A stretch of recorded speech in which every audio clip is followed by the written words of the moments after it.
Hello friends, எப்படி இருக்கீங்க? Welcome to Karthik show. இன்னைக்கு நம்ம இந்த வீடியோவில் கொஞ்சம் டிஃப்ரெண்டான டாபிக் பார்க்க போகிறோம். ஐடி இண்டஸ்ட்ரிக்குள்ளே போகணும் அப்படின்னு நிறைய பேர் கனவு காட்டுறாங்க. பொதுவாக யங்ஸ்டர்ஸ்லாம் இப்போலாம் இன்ஜினியரிங் முடிச்சுட்டு ஒரு சாஃப்ட்வேர் இண்டஸ்ட்ரியில் பிளேஸ் ஆகணும் அப்படிங்கிறதுல நிறைய ஆர்வம் காட்டுறாங்க.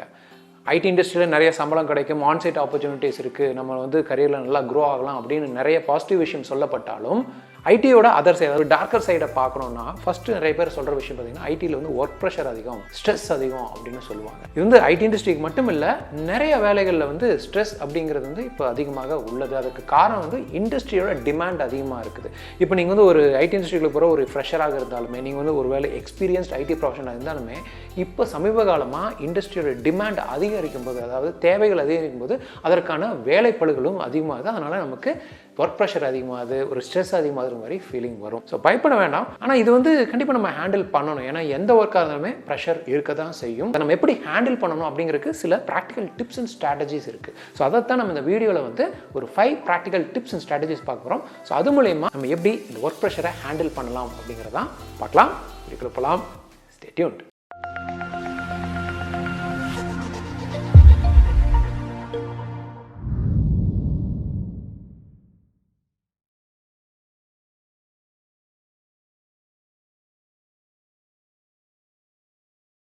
Welcome back.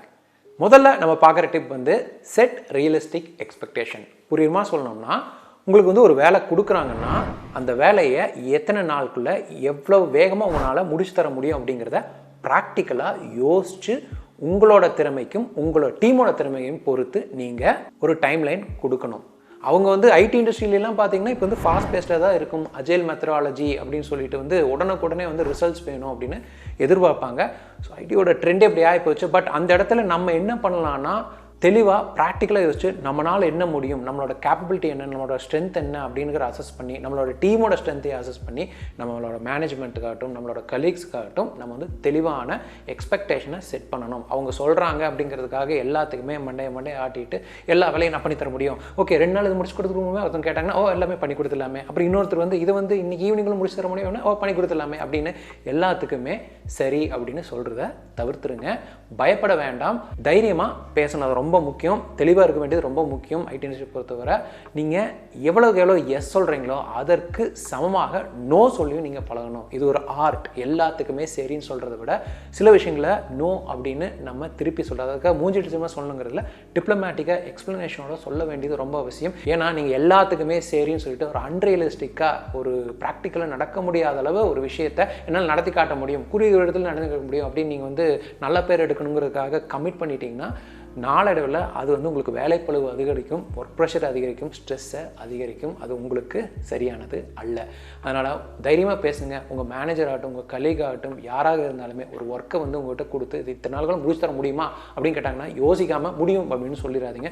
அதை யோசித்து முடிஞ்ச அளவு ஃபாஸ்ட்டாக எந்த அளவு ஃபாஸ்ட்டாக படிக்கணுங்கிறத ப்ராக்டிக்கலாக அவங்களுக்கு சொல்லி எக்ஸ்பிளைன் பண்ணுங்கள். ஒரு வேளை முடிக்க முடியாத ஒரு வேலையை கொண்டு முடியும்னு சொன்னாங்கன்னா நோ அப்படிங்கிறத சொல்லி பழகுங்க. தைரியமாக சொல்லுங்கள். ஏன்னா நீங்கள் ஒரு விஷயம் சொல்லும்போது அதில் நீங்கள் கான்ஃபிடென்ட்டாக கரெக்டாக சொன்னீங்கன்னா அவங்க சைடில் இருக்கிற தவறு அவங்க புரிஞ்சுக்கிறதுக்கு வாய்ப்பு இருக்குது.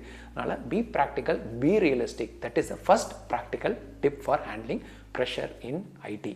ரெண்டாவது நம்ம பார்க்க போகிற டிப் பார்த்தீங்கன்னா ப்ரியாரிட்டைசிங் த ஒர்க். அதாவது உங்களுக்கு நிறைய வேலைகள், நிறைய டாஸ்க் கொடுக்கப்பட்டதுன்னா அதில் எது முக்கியமானது அப்படிங்கிறத நீங்கள் தெரிஞ்சுக்கணும். அதாவது அதிக முக்கியமானதுலேருந்து எப்போ வேணாலும் பண்ணிக்கலாம் அப்படிங்கிற மாதிரி சில டாஸ்க் இருக்கும். ஸோ அதை நீங்கள் கரெக்டாக ப்ரியாரிட்டைஸ் பண்ணி ஆர்டர் பண்ணிடணும்.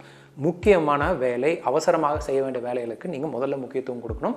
அதுக்கப்புறம் சில வேலைகள் முக்கியமாக இருந்தாலுமே அதுக்கு கொஞ்சம் நாள் எடுத்துக்கலாம் அப்படின்னு சொல்லியிருப்பாங்க. அதை நீங்கள் அடுத்து ப்ரியாரிட்டைஸ் பண்ணணும்.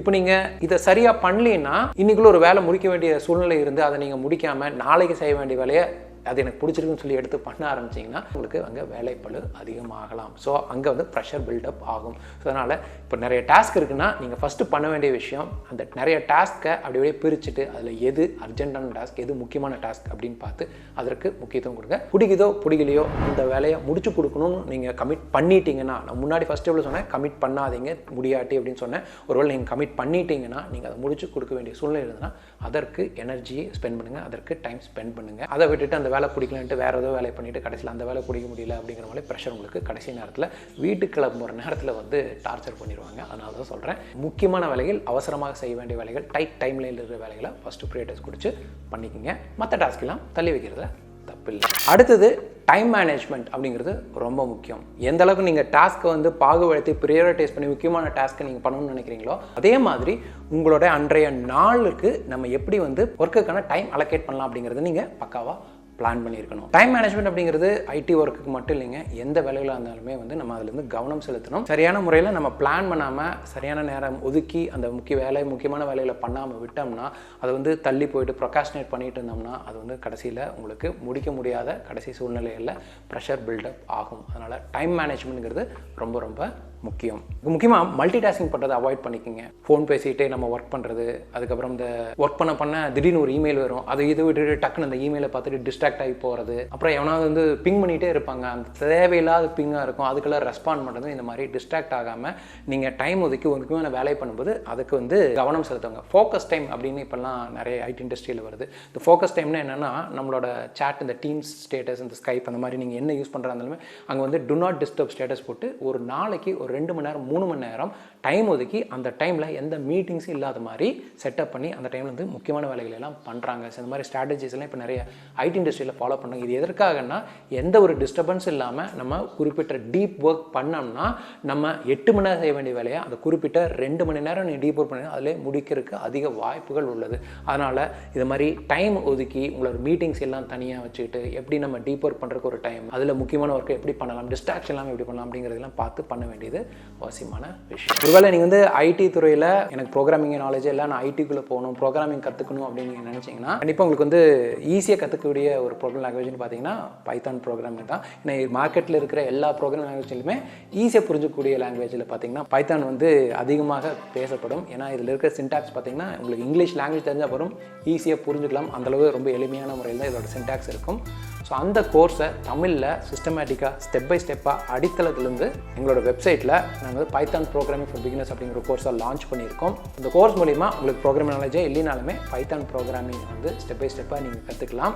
அதில் பார்த்தீங்கன்னா பைத்தானோட பேசிக்ஸில் ஸ்டார்ட் பண்ணி அதில் இருக்கிற டேட்டா டைப்ஸ், வேரியபிள்ஸ்னால் என்ன, இந்த ஊப்ஸ் கான்செப்ட்ஸ் அப்படின்லாம் ப்ரோக்ராமிங் சொல்லுவாங்க, அதை பற்றி எக்ஸ்பிளைன் பண்ணியிருக்கோம். இந்த கிளாஸஸ், ஆப்ஜெக்ட்ஸ், அப்புறம் file handling, error handling, loops, நிறைய ப்ராஜெக்ட்ஸும் அதில் நாங்கள் சொல்லிக் கொடுத்துருக்கோம். ஸோ இதெல்லாம் நீங்கள் முடிக்கும்போது பைத்தான் ப்ரோக்ராமிங்கோட ஃபண்டமெண்டல்ஸில் நீங்கள் ஸ்ட்ராங்காக ஆயிடுவீங்க. இப்போ அதிகமாக ட்ரெண்டிங்காக இருக்கிற இந்த machine learning, artificial intelligence, generative அந்த மாதிரி வேலைகளுக்கெல்லாம் போகணும், ஆர்டிஃபிஷியல் இன்டெலிஜென்ஸ் துறையில் போகணும் அப்படின்னு வச்சிங்கன்னா அதற்கு வந்து பைத்தான் பெரிதளவில் இருக்கும்.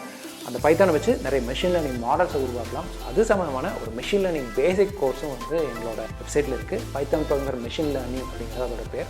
அந்த கோர்ஸில் பார்த்தீங்கன்னா உங்களுக்கு மெஷின் லேர்னிங்கை வந்து அடித்தளத்துலேருந்து நாங்கள் சொல்லிக் கொடுத்துருக்கோம். மெஷின் லேர்னிங் என்ன, அதில் என்னென்ன வகைகள் இருக்குது, பைத்தான் ப்ரோக்ராம் வச்சு எப்படி ஒரு மெஷின் லேர்னிங் மாடல் உருவாக்கலாம் அப்படிங்கிறத 7 விதவிதமான மெஷின் லேர்னிங் மாடலை டிஃப்ரெண்ட் அல்காரிதம் பயன்படுத்தி ப்ராக்டிக்கலாக கோடு பண்ணி நாங்கள் அதில் சொல்லிக் கொடுத்துருக்கோம். இது எல்லாமே தமிழில் தான் சொல்லியிருக்கோம். ஈஸியாக உங்களுக்கு புரியுமா தான் இருக்கும்.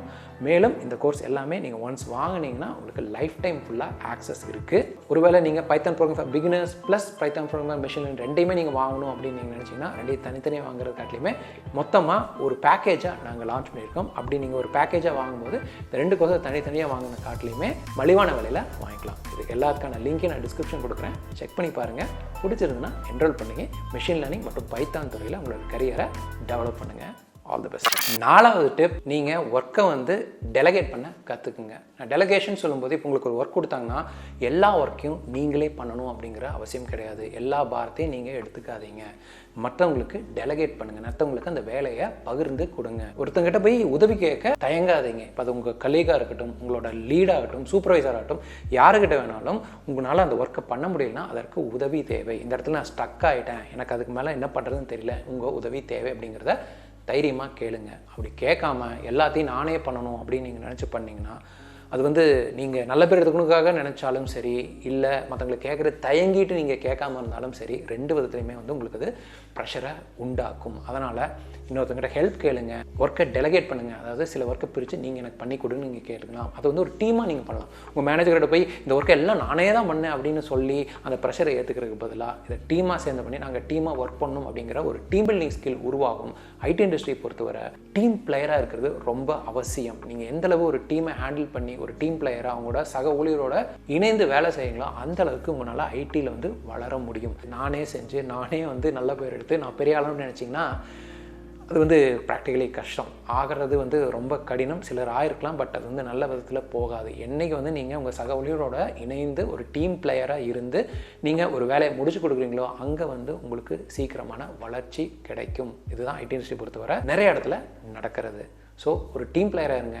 Remember, team work maths dream work. So நீங்களே எல்லா வேலையும் நானே பண்ணிக்கணும்னு சொல்லிட்டு ப்ரெஷர் எடுத்துகிட்டு ஹேண்டில் பண்ண முடியாமல் ஸ்ட்ரெஸ்ஸில் போகிறத விட டெலிகேட் பண்ணுங்கள். உங்களோட ஒர்க் ப்ரெஷரை குறைச்சிக்கணும். ஸோ இந்த ஐடியில் ஒர்க் ப்ரெஷர் வர்றதுக்கு காரணம் வந்து அதிகபட்சமான நேரங்களில் நம்ம கற்பனைகள் தான் காரணமாக இருக்கும். அதாவது அந்த ஒர்க்கை வந்து இது முடிக்கலன்னு என்ன ஆகும், இதை நம்மளை வந்து இப்படியெல்லாம் பண்ணிடுவாங்களே, நம்மளை அவங்க அப்படி சொல்லிடுவாங்களே, நம்ம மேனேஜர் நம்மளை திட்டிடுவாங்க அப்படின்னு நீங்கள் ரொம்ப பயந்து நீங்களே உங்களை வந்து அந்த ப்ரெஷருக்குள்ளே உண்டாக்கிறீங்க. அதுதான் பார்த்தீங்கன்னா பயம்தான் 80% பிரச்சனையாக இருக்கும். 20% பார்த்தீங்கன்னா தான் அதில் இருக்கிற உண்மையான பிரச்சனையாக இருக்கும். 80% அந்த ஸ்ட்ரெஸ் உருவாக்க காரணம் நம்மளோட கற்பனைகளே தான். ஸோ அதை நீங்கள் அவாய்ட் பண்ணிக்கங்க. நீங்கள் ஒரு வேலையை வந்து செய்யும்போது ஒரு பயம் வருதுன்னா அந்த வேலையில் இருக்கிற பயத்தை விட்டுட்டு அந்த வேலையை செஞ்சு முடிச்சிங்கன்னா உங்களுக்கு என்ன கிடைக்கும்? சரி, இந்த டாஸ்க் எனக்கு கொடுத்துருக்காங்க, இந்த ப்ராஜெக்ட் நான் பண்ணி கொடுத்தேன்னா இதோட விளைவு என்னவாக இருக்கும்? எனக்கு வந்து நாளைக்கு நல்ல ஒரு பேர் கிடைக்கும், நாளைக்கு நமக்கு வந்து நல்ல ஒரு ப்ரமோஷன் கிடைக்கலாம், ஒரு நல்ல ஹைக் கிடைக்கலாம், நமக்கு ஒரு அவார்டு கொடுக்கலாம் அப்படின்னு நிறைய பாசிட்டிவ் விஷயங்கள் இருக்கும் இல்லைங்களா? அதை வந்து யோசிச்சுக்கோங்க. இதை முடித்தா உங்களுக்கு என்ன நடக்கும் அப்படிங்கிறத யோசிச்சிங்கன்னா நீங்கள் முடிக்கும்போது அதில் இருக்கிற பயத்தை விட்டுட்டு சரி இதை முடிச்சிட்டோம்னா நமக்கு இத்தனை நல்லது கிடைக்கும் அப்படிங்கிற ஒரு பாசிட்டிவ் தோட்டம் நீங்கள் பண்ணும்போது உன்னால் அதில் வந்து நல்லபடியாக செய்ய முடியும். அப்புறம் வந்து ப்ரெஷர் அப்படிங்கிறது வந்து கண்டிப்பாக வேணும் லைஃப்பில். அதற்கு தான் வந்து நமக்கு பாடிக்குள்ளேயே வந்து கார்டிசால் அப்படின்னு சொல்லிட்டு நிறைய ஹார்மோன்ஸ்லாம் இருக்குது. இப்போது ஒரு சிங்கம் வந்து ஒரு மிருகத்தை வேட்டையாட போகுதுன்னா, ஒரு மானை வேட்டையாட போகுதுன்னா, அந்த மான் அந்த நேரத்தில் பயங்கர வேகமாக ஓடும். அந்த இடத்துல அந்த ஸ்ட்ரெஸ் இருக்கும், அது உண்மை, அப்படி தான் இருக்கும். ஆனால் என்ன ஆகுனா அதுலேருந்து தப்பிச்சு வெளியே போனதுக்கப்புறம் அது நார்மல் லெவலுக்கு வந்துட்டு அதோட அப்படியே புல்லு மேய்ஞ்சிட்டு அப்படியே சாப்பிட்டுட்டு போயிட்டுருக்கும். இதுதான் லைஃப்லேயும் நமக்கு வந்து ஸ்ட்ரெஸ் வரும். அந்த ஸ்ட்ரெஸ் நம்ம ஹேண்டில் பண்ணும்போது அந்த இடத்துல நமக்கு ப்ரெஷர் வரும், ஒரு ஹார்ட் பீட் ரைஸ் ஆகட்டும், ஒரு டென்ஷன், அதெல்லாம் இருக்கிறது தான். அது இல்லாமல் லைஃப் கிடையாது, அது இல்லாமல் ஐடி வேலை கிடையாது. ஆனால் நம்ம என்னென்னா அதையவே வந்து அப்படியே நம்ம மைண்டில் ரீவைன் பண்ணி பார்த்து அந்த வேலையை முடிஞ்சதுக்கப்புறமும் அதை நம்ம நினச்சி பேசிக்கிட்டே இருந்தோம்னா ரொம்ப நேரம் அந்த ஸ்ட்ரெஸ் இருக்கிற மாதிரி இருக்கும். அதுதான் பிரச்சனை. ஸ்ட்ரெஸ் வரது பிரச்சனை இல்லை, அதை அந்த நேரத்தில் சால்வ் பண்ணிவிட்டு நம்ம அதுலேருந்து விலகி மற்ற வேலையை கவனம் செலுத்த ஆரம்பிக்கணும். அதையவே யோசிச்சு நம்ம ஸ்ட்ரெஸ்லேயே இருந்துட்டு போயிட்டே இருந்தோம்னா தான் பிரச்சனையாக இருக்கும். அப்புறம் ஒர்க்கு நிறையா இருக்குது, எனக்கு ஒர்க் பண்ணுறது ரொம்ப பிடிச்சிருக்குன்னு சொல்லிட்டு ரொம்ப ஒர்க்காலிக்காகவும் இருக்காதீங்க. உங்களோட உடம்பை கவனிச்சுங்க, நேரத்துக்கு சாப்பிடுங்க, நல்லா தூங்குங்க. தூங்காமல் வேலை செஞ்சு நான் சீக்கிரம் ப்ரொமோஷன் வாங்கி அடுத்த லெவல் போகணுன்னு வேகமாக பண்ணிங்கன்னா சீக்கிரமே பிரேக் அடித்து வண்டி ஃபுல்லாக பஞ்சர் ஆகி நின்றோம். அதனால் அப்படியே கிராஜுவலாக போங்க. Take lightly. இந்த வேலை முடியலையா, இட்ஸ் ஓகே, இப்போ அப்படி தான் இருக்கும். கொஞ்சம் நாளைக்கு அப்புறம் பார்த்தீங்கன்னா கடந்து போகும் அப்படின்னு மறந்துடுவீங்க. ஒரு வாரத்துக்கு முன்னாடி நீங்கள் ஸ்ட்ரெஸ்ஸில் இருந்தீங்கன்னா நீங்கள் இப்போ யோசிச்சு பார்த்தீங்கன்னா அப்போ இருந்த மைண்ட் செட்டுகள் இப்போ பார்த்தீங்கன்னா கொஞ்சம் ஃப்ரீயாக தான் இருக்கும். இது ஏன் நம்ம யோசிக்கக்கூடாது? ஏன் இன்றைக்கி வந்து ரொம்ப கஷ்டமாக ஒரு வேலை வந்ததுன்னா அதை வந்து நினச்சி வருத்தி பண்ணிகிட்டு இருக்கணும். ஒரு வாரம் கழிச்சு அந்த வேலையை விட்டு நம்ம மறந்து வந்துடுவோம் இல்லையா, அந்த டாஸ்க் வந்து வெளியில் வந்துடும் இல்லையா, அதை நினச்சிக்கோங்க. ஃப்ரீயாக இருங்க, நல்லா ஜாலியாக ஹேண்டில் பண்ணுங்கள். ஐடியில் நிறைய பாசிட்டிவ் விஷயம் இருக்குது. ஸோ அதையெல்லாம் அதில் இருக்கிற நிறைய பாசிட்டிவ் விஷயத்தை எடுத்துகிட்டு என்ஜாய் பண்ணுங்கள். இந்த மாதிரி ஸ்ட்ரெஸ் வராதான், அதை அப்போதைக்கப்போ ஹேண்டில் பண்ணிவிட்டு அப்படியே தூக்கி போட்டுட்டு போயிட்டே இருங்க. அதைவே தூக்கிட்டு தோளில் வச்சுட்டே சுற்ற வேண்டாம். அதுதான் வந்து ரொம்ப கஷ்டத்தில் கொண்டு போய் முடியும். ஸோ டேக் லைட்லி, நல்லா லேர்ன் பண்ணுங்கள், ஜாலியாக ஒர்க் பண்ணுங்கள். ஒர்க் பண்ண நேரத்துக்கு ஒர்க் பண்ணுங்கள், எல்லா நேரத்தையும் ஒர்க் பண்ணாதீங்க. உங்களோட உடம்பை பார்த்துக்குங்க, நல்லா மெடிடேட் பண்ணுங்கள், தூங்குங்க, சாப்பிடுங்க, have fun, enjoy your life. நான் இப்போ சொன்ன ஒரு 5 விஷயங்களை வந்து ட்ரை பண்ணி பாருங்கள். இதில் கண்டிப்பாக வந்து ஏதோ ஒரு விஷயமாவது உங்களுக்கு உதவும். ஒருவேளை நீங்கள் ஐடியில் ப்ரெஷராக இருந்துட்டு இந்த வீடியோ பார்த்துருந்தீங்கன்னா இதில் ஏதோ ஒரு விஷயம் வந்து உங்களுக்கு ஹெல்ப் பண்ணலாம் அப்படின்னு நான் நம்புகிறேன். இந்த வீடியோ பற்றின கருத்துக்கள் வரவேற்கப்படுது. இது தவிர வேறு ஏதாவது டிப்ஸ் இருந்தாலும் கமெண்ட்ஸை சொல்லுங்கள். கண்டிப்பாக நிறைய ப்ரெஷர் இருக்கிறவங்க தான் இந்த வீடியோ வந்து பார்ப்பாங்கன்னு நினைக்கிறேன். ஸோ வந்து அவங்களுக்கு அது உதவியாக இருக்கலாம். ஸோ இன்னொரு நல்ல வீடியோ உங்களை மறுபடியும் பார்க்குறேன். Karthik signing off. பாய்.